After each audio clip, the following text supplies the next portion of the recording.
দাদা, যদি 26-এ BJP government আসে, তাহলে একটা কোনো রূপরেখা, একটা কোনো রোড ম্যাপ কি ঠিক করা আছে যে উত্তরবঙ্গের কিভাবে ডেভেলপমেন্ট আরো বেশি করা যেতে পারে? এটা তো আমাদের কাজের মধ্যেই প্রকাশিত হয়েছে। তো তথ্য আকারে বলি যে একটা প্রথম যদি বলি পরিযায়ী শ্রমিকের স্রোত উত্তরবঙ্গ থেকে সেটাকে বন্ধ করা। উত্তরবঙ্গে শিল্প শ্রমিকের সংখ্যা কত এটা যদি কেউ জানতে চায়, উত্তরবঙ্গের চা বাগান, উত্তরবঙ্গের একমাত্র শিল্প শিল্পাতে, তাহলে পশ্চিমবঙ্গে 100 জন যদি শিল্প শ্রমিক হয় তার মধ্যে মাত্র 4 জন হচ্ছে উত্তরবঙ্গের, বাদ বাকি 96 জন হচ্ছে দক্ষিণবঙ্গে। এর থেকে বোঝা যায় শিল্প পরিকাঠামো কতখানি হতশ্রী।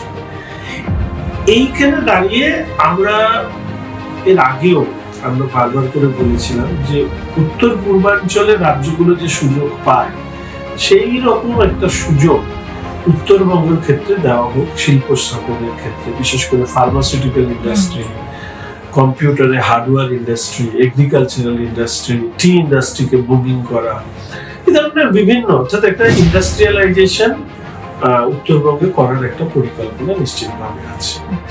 আমাদের শিক্ষার ক্ষেত্রে যদি দেখা যায় তাহলে দেখবো যে ভালো মেডিকেল কলেজ হসপিটাল হোক, আমাদের ভালো আইআইটি স্তরে কোনো ইনস্টিটিউট হোক, আমাদের ম্যানেজমেন্টের ক্ষেত্রে হোক, যেরকম আমি বারবার দাবি তুলেছি সৈনিক স্কুল করা, একটা এগ্রিকালচারাল ইউনিভার্সিটি করা সেন্ট্রালে, একটা সেন্ট্রাল ইউনিভার্সিটি আমরা চেয়েছি বলে শিক্ষার ক্ষেত্রেও বেশ কিছু পরিকল্পনা আমাদের আছে। আন্তর্জাতিক মানে স্টেডিয়াম, সেটা আমাদের মধ্যে রয়েছে। একটা চারুকলা বিশ্ববিদ্যালয় আমরা করতে চাই।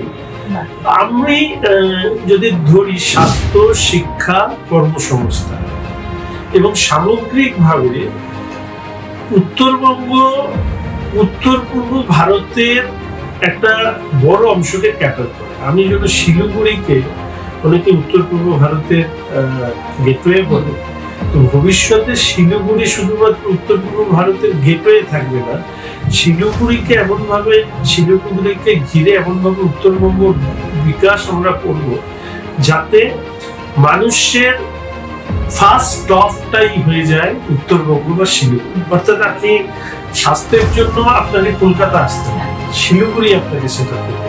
শিক্ষার জন্য আপনাকে কলকাতা আসতে হবে না, কলকাতা ছেড়ে ভিন রাজ্যে যেতে হবে না, শিলিগুড়ি আপনাকে দেবে বা উত্তরবঙ্গ আপনাকে দেবে। তো এরকম ভাবে ভাবনাটা আছে এবং করে দেখাবো এটুকু।